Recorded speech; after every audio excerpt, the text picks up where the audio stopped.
We are live. Yes. Go. I promise we checked this beforehand, but hey, So what can full I say? disclosure, I'm a Penn State alumni. She's a Wisconsin one, and I sabotaged. I'm just kidding.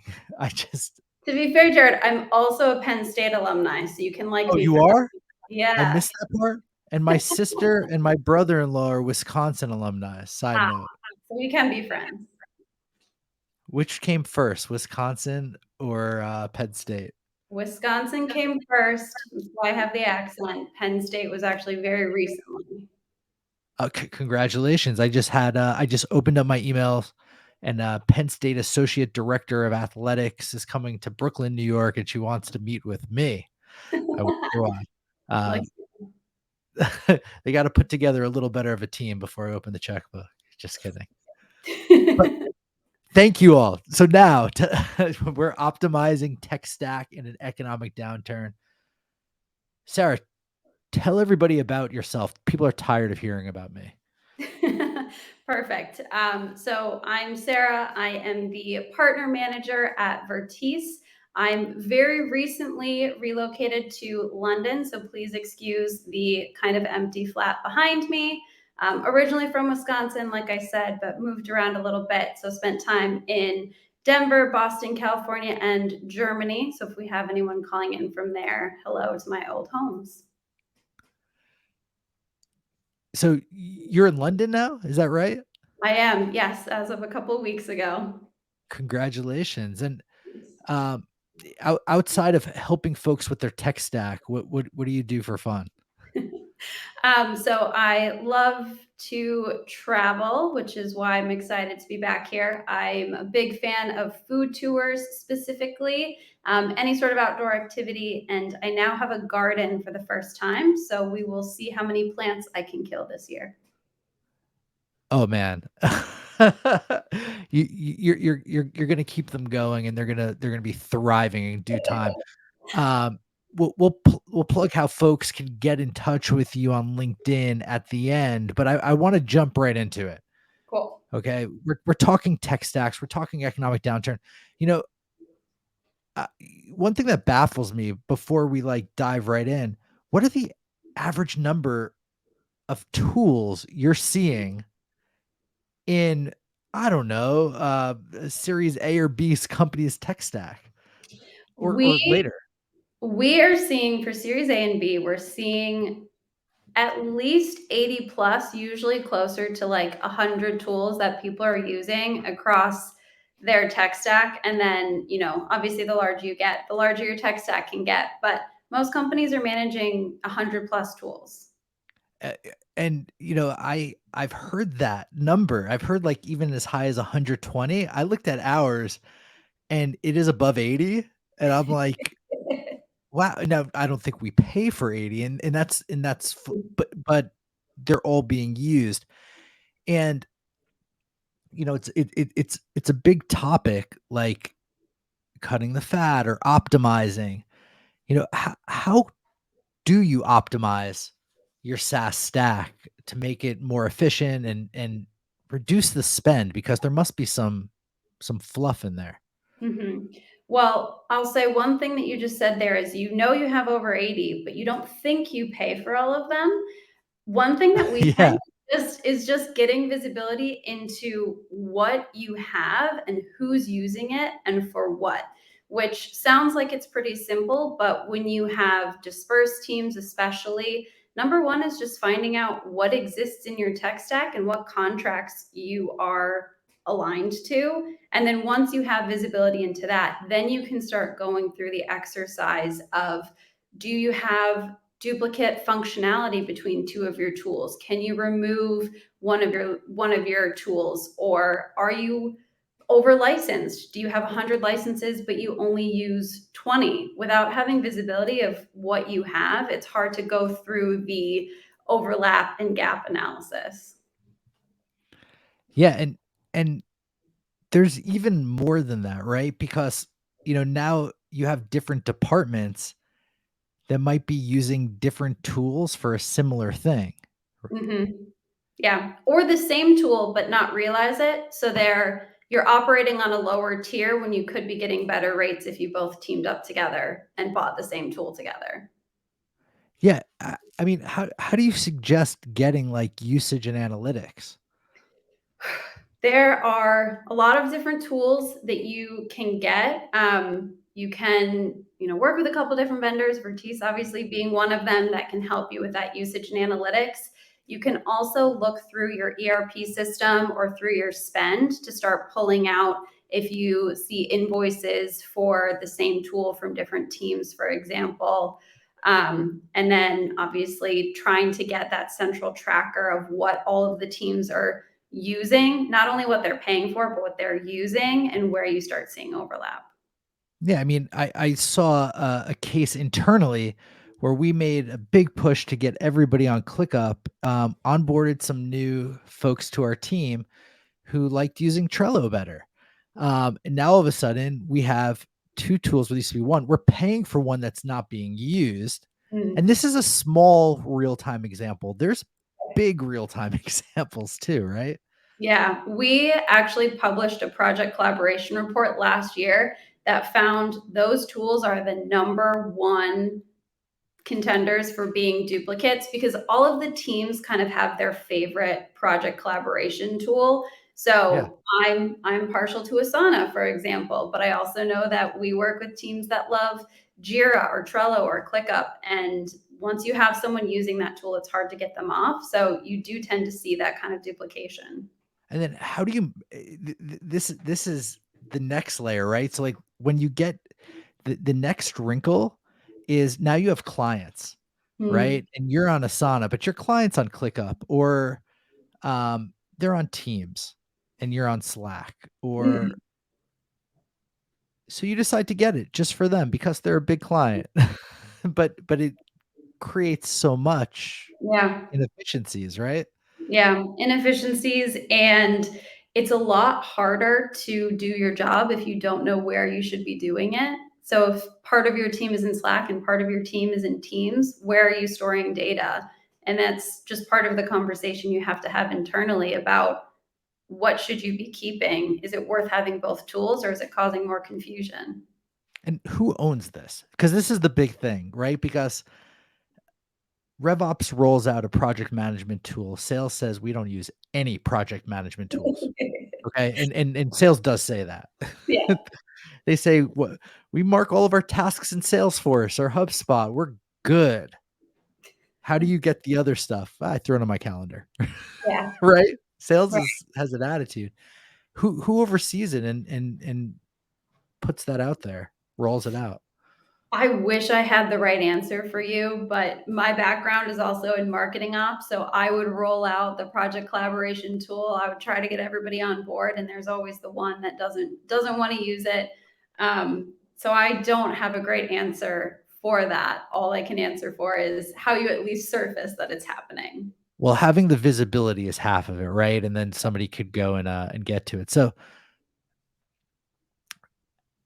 how can a streamline, SaaS procurement process provide you with this visibility and control? Like, moving on to this to effectively manage this. Just talking straight on the visibility part. Yeah, so it comes down to having who has the responsibility.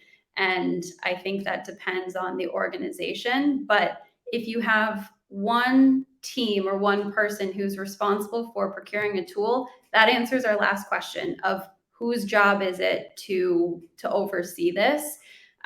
So we see a lot of times different department heads will be responsible for procuring their own tools, which means they probably aren't talking to see, oh, what project collaboration tool are you using? And so then that's why you end up with two different ones across teams. Um, the other important thing about having that procurement process is finding the right balance between creating a stable, steady, secure, thorough process that you want everyone to go through to vet the tools and creating a process that is um, too difficult and then people will just ignore you and they'll go procure things by themselves. They'll just put it on their card and expense it. So you have to find the right balance between those two, but having a person or team in charge of that is going to make sure that you are getting complete visibility. Bonus, they'll get more experience with all of the negotiation, which means that they can help with some of the price efficiencies that I'm sure we'll get around to talking about today. That's the most exciting part for so many. So, um, now the next obvious part is, how can you ensure you're acquiring and renewing software from vendors at the best possible price? We're So right there. this is the big one. And I have probably like 4 or 5 tips, but my number one is give yourself time. Time is going to be your absolute best friend. I know time is something we don't have a lot of, but the more leeway you give yourself, the more you can credibly negotiate with that vendor. So it gives you the ability to compare competitors and actually consider switching if the tool is not meeting your needs or if the tool is too expensive. It also gives you time to do price comparisons. It gives you time to talk to other teams and see what they're using, and then be a little bit creative with some of the terms you come up with. So, number one, give yourself time. Number two, actually compare the lifetime cost of that contract versus just, I got 20% off, great. But did you check for things like auto uplifts or auto renewals? Is this going to be costing you twice as much in a year because you didn't plan ahead? How long do you want the tool for? So if you've got the time and then you're able to start looking at some of those contract terms, you can really start to be more thoughtful about how you procure tools to make sure that it's supporting your long-term growth. Do you have any best practices with negotiating? Bring them um, all to the table, have plenty of time, and say you need to make a decision tomorrow or you lose me. I would say the number one is just, think about what their incentives are and what's happening in their company. So this maybe isn't my number one tip, but it's my most Sure. timely, which is, if that company is going through layoffs, for example, is something we're seeing in the industry. Think about how that might be impacting the sales rep and what's on their mind. And you can use that to make sure that you are bringing something to the table that resonates with them and aligns with what they need. At the end of the day, you want to make sure this is still a win-win. So if there are layoffs, that sales rep probably wants to make sure that closes this quarter, not next quarter. So that gives you a little bit more leverage to kind of push for a better deal if you can close, today instead of tomorrow. That's always a great one, especially at the end of a certain period if you're dealing Mhm. with the seller. But then come through on your end, right? Like, and offer terms like, hey, we could wait and do it at your price. Um, or if you give me what I'm ready to go with now, we could get it signed today and I'll pay you tomorrow. So, um, what I've seen is like sellers negotiate, buyers can negotiate too, and negotiate like sellers. Have something in your back pocket Mhm. that isn't of value to you, isn't as much value to you, like doesn't cost you a thing, that costs them something. So Yep. timing can be that, unless Mhm. you if assuming you have money in the bank, it's just as easy to close today as it is to close tomorrow for you, Right. but for them, it means more. Um, terms, like, "Hey, you give me my price, I'll get you paid faster." Mhm. Yeah, that's a big one right now for some companies. Terms are great, and that's good leverage. Um, and yeah, just, buying extra licenses too. Like, "Hey, if you give me this price, I'm ready to move Mhm. my whole team on here. At Mhm. this price, I'm only bringing the marketing ops people on and Right. having some of the redundancies potentially." But, Yeah. no, this is cool. It's something so fascinating, and when I looked at our list of 80 plus, and it goes all the way down to Typeform, right? And Google Forms and all of that, but it's important to understand. So procurement is a big dot deal and people are realizing it now. they've realized it forever, but they're really hunkering down now. Debunk a myth about SaaS purchasing. Hmm. So one that we've come across recently was that the best way to cut costs is to cut your number of licenses. We've actually come across a couple instances where you cut those licenses, and because you go down a tier, the cost that you originally were quoted, it suddenly goes up because you lost, that preferential term that you had for bringing more people on. Now there's always negotiation tips that you can do in response to that, but Mhm. cutting licenses is not necessarily the best way to bring that price down. There are many other creative ways to do it while keeping those licenses. If you don't need them, obviously you shouldn't have them, but that doesn't mean that your price is necessarily going to go down. Yeah, and I wanna point something else too, like, I upgraded on HubSpot, for instance, their marketing pro to enterprise, and some of the folks might be watching this, maybe have that same exact thing, and what I noticed was the price relative to, the amount of contacts that we had did Mm, go up, but the price scaled as we grow would actually be less, mm, assuming we were betting on ourselves to scale, which we are, um, would actually be less. And so we made the move early. We probably paid more for up to 6 months for the trade-off of after that being less and then significantly less. And the more pay came with, like, more benefits that we probably could have used. mm. Like, we didn't need, but, like, were nice to have, so we did get more outside of that too. Yeah. But it's important to think about the contract not just in terms of the price today, but how will it support you a year from now and 2 years from now? And if you're able to commit to something like that, or if it's something like you commit to a 3 year term instead of a 1 year term, if that's where your growth is taking you, there are a lot of cost savings available. You just need to find that trade off between what you're paying now, long term flexibility, and what the needs of the business will be in the future.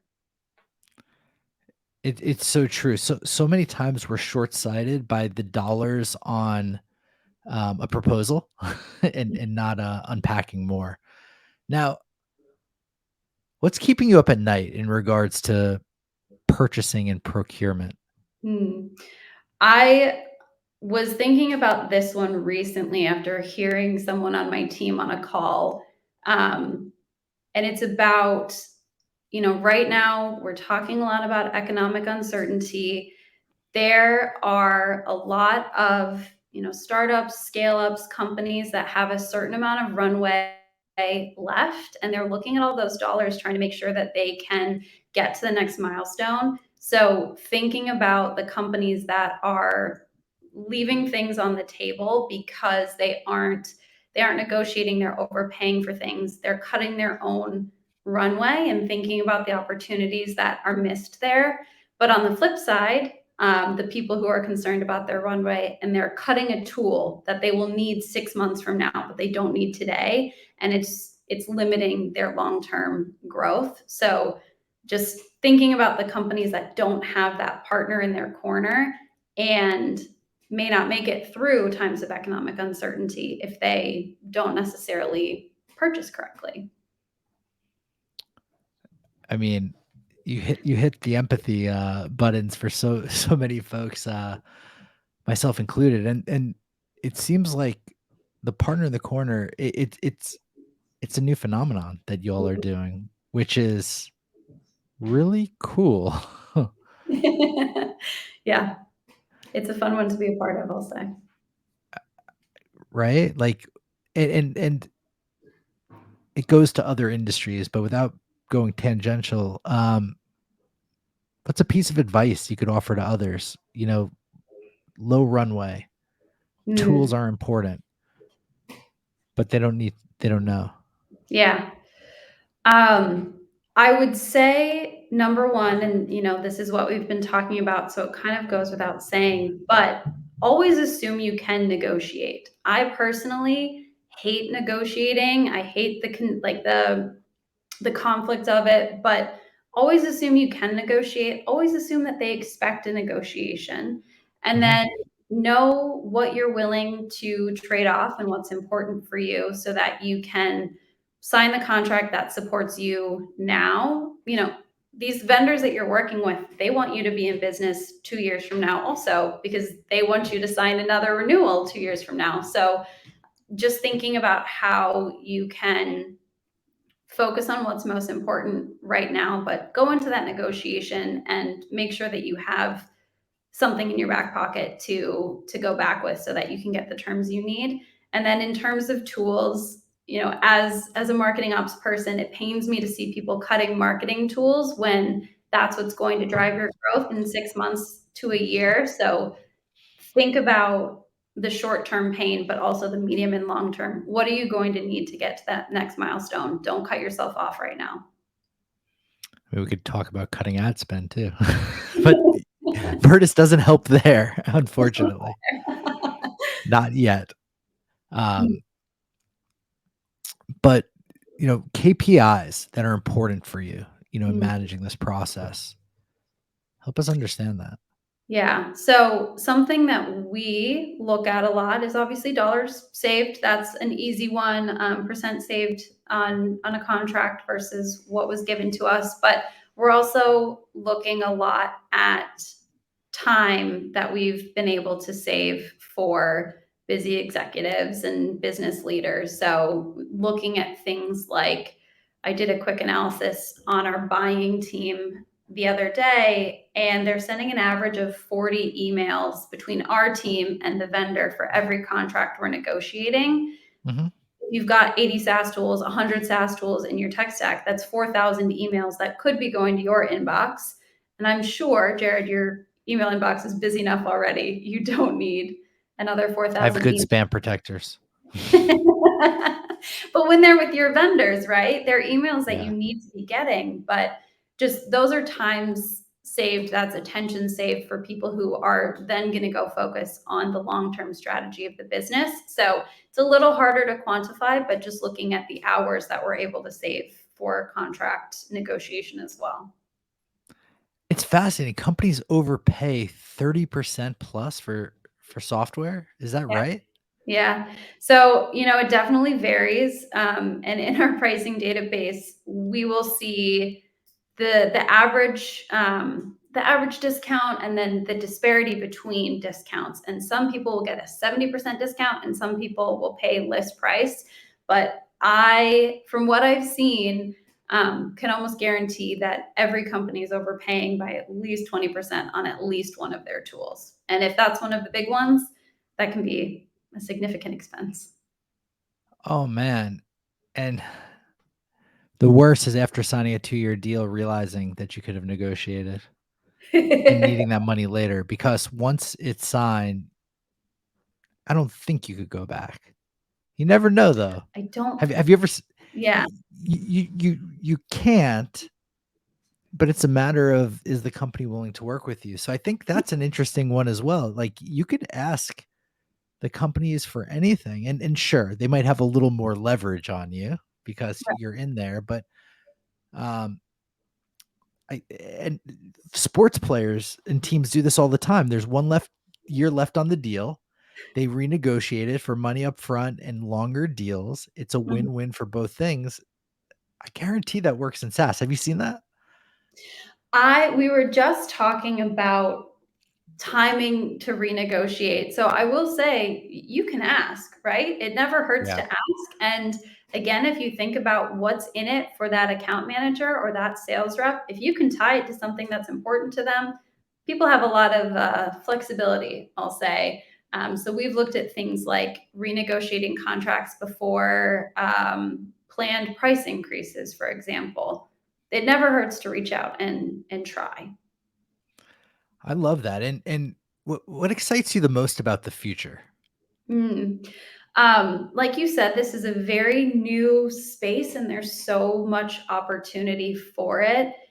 SaaS itself has become such a huge part of what we do. So for me personally, getting to be part of it and talking to the different companies, learning what they're doing, what their goals are, and how you can help them meet those goals by redirecting some of the funds into other investments. I think it's exciting to see. I sort of think of it as like flattening. Some companies are getting this really, really great price and other companies are way overpaying. So we're leveling the playing field. And I think with that, we'll see some really interesting things from some companies that are being more strategic with their SaaS purchasing. I'm curious. There's two main levers that you help pull. And this is from somebody who wants to lower their spend with a bunch of one is optimization and streamlining and all of that, and one is just straight negotiating and discounts. Combined, what types of discounts are you or what types of discounts are you seeing? Like or savings, I should say. Um, I I mean, it definitely depends on the vendor that you are negotiating with, but we've seen some where we'll get a 70% saving on a new contract or on a renewal. We'll see some where it's 5%, but we were able to make sure that the terms really supported. But when you're looking at some of these big contracts, we've seen over $100,000 on a single renewal just because we're able to change the terms and we're able to increase the discount rates, be more in line with other companies that are in that customer's space. Uh, and this is just out of pure curiosity, like, are you plugging into the usage now? Yes. Yeah. So we can see usage and then some analytics about which teams are using and how many times they're logging in a month. Because sometimes the biggest and most effective discount is shutting a tool off. Yeah. Which no vendor wants to hear, but if you see one that people aren't using, even if you think it's core to what you do, if people aren't using it, it's not worth the investment. And do you also give guidance on tools that work the best with other tools based on what you see in your network? Because sometimes people don't know how they should be. To be honest, sometimes people don't know how they should be using the tool that the previous regime bought, Mm. right? Like you come in someplace, you have Marketo. We all know that you're either a HubSpot or Pardot person, and you're like, "What is this?" Mm. But Marketo might be better. Um, Yeah. are there any systems to help with that? Like I mean that's just that's Big that's just opportunity. psychology at that Yeah. point. Yeah, so we don't actively recommend tools at this point. We do kind of Right. get some insight into who uses what. I will say in my background, I was both an Eloqua, Marketo, and a HubSpot user, and I can confirm they all achieve the same goal in the end, just in Yeah. slightly different ways. But we do like to consult with the companies and if they have questions more so on we're looking at this one tool but which ones are we missing, which other ones should we consider, giving them some ideas. I know in my past life, someone would come and instead of saying, I want to buy a tool that does X, they would just come with, I want to buy this one tool. And it was probably the one that they had worked with in the past, like you said, but not necessarily the best and not necessarily the cheapest. So Yeah. we can help when someone's looking at a new tool, if they're looking at, I don't want to throw anyone out there, but if they're looking at a scheduling tool, for example, we can be like, well, here are the four that we think you should be considering. And then this is kind of how they roughly compare to each other. And in my estimation, this is an important thing. Like people have 80 tools. They probably thoughtfully thought through half of them. Hmm. Might be generous for some. I might be some. generous. Like I remember other consultancies like that literally helped people guide the tools for their tool stack. Mhm. And you're coming at it from a different angle, which is phenomenal. Let's optimize what you have. But it seems like a natural progression that people would be like, All right. We're optimized. Now what? I I can't. These reviews online, I'm not sure Mm. about them, right? Like, what do you think? My RevOps agency said this. My head of sales said this. You see everything. Who's wrong? Yeah, and I would say there are a lot of review sites out there. We are not currently planning to go into that space, but we do want to make sure that they're at least considering a competitor. That's when we're talking about negotiation tips. That's another really good one is consider the competitors and don't let the vendor know that you're sold on that one. Tell them you're considering a vendor because that will also help you with pricing. Go down the path with that vendor to get Mm. actual leverage. Yep, exactly. I had clients when I worked at FedEx that would fax me UPS deals. And they're like, "We're not gonna leave you, We just want you to know. but this is on paper, Mm, written down." I said, and what I would say is, "Thank you for having it on paper. Let me bring that to my team because now I have a paper trail. If I come within X percent, we're good." And yeah, and and it's not to say, selling or buying on price is the most important thing. right. But it's a thing and it's a Mhm. consideration.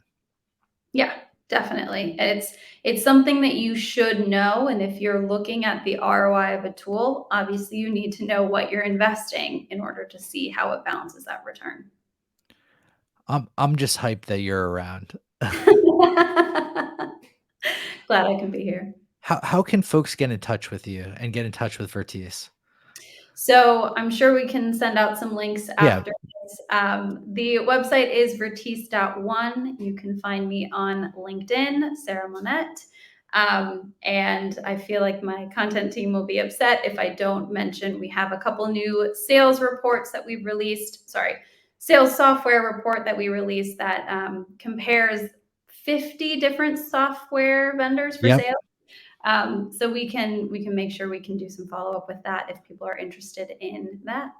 Let's get that to everyone who came. That would be so rad, and I'm ready to plug our whole tech stack into y'all because this is a big dot deal, and it's exciting, to work with you because it's such an important thing for so many companies. Yeah. Thank you all, for coming. This has been awesome, and this is, how to optimize your tech stack in an economic downturn. Thank you so much, Sarah. Thanks, Jared.